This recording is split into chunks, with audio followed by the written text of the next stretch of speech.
recording and preparing a video for submission. This video is the first segment in a series of 6 short tutorials designed to guide you through the process of submitting video files or recordings for assessment purposes. In this segment, we'll look at file size, explore various formats, and share valuable tips and tricks to help you produce a quality video that will impress your teacher.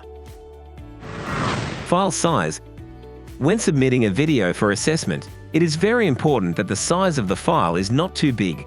Otherwise, you will have difficulty uploading it, especially if your internet connection is slow.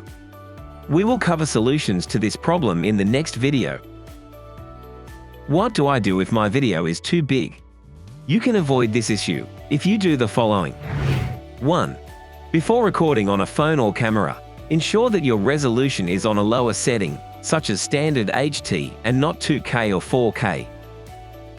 2.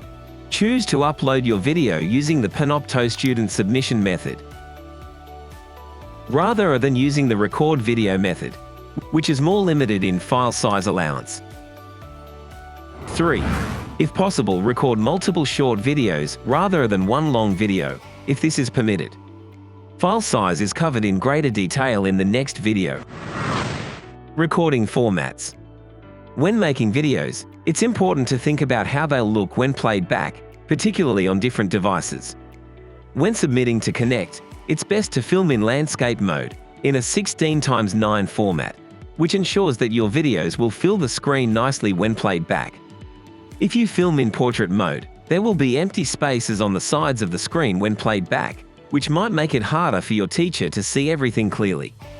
There may be instances where you may need to use the portrait view, for example, to demonstrate a screen display on your phone. Recording tips and tricks. When creating a video, remember that clarity is key to ensure that your audience can clearly understand your message. It doesn't have to be perfect, but it should be easy to follow. Ensure you film in a quiet, well-lit environment. Stabilize your camera to avoid shaky footage or use a tripod. Position yourself close enough to the microphone for clear audio, and edit out anything that is not really necessary. Additionally, there are various apps, both free and paid, that you can use to edit your video or use to combine multiple clips if you need to.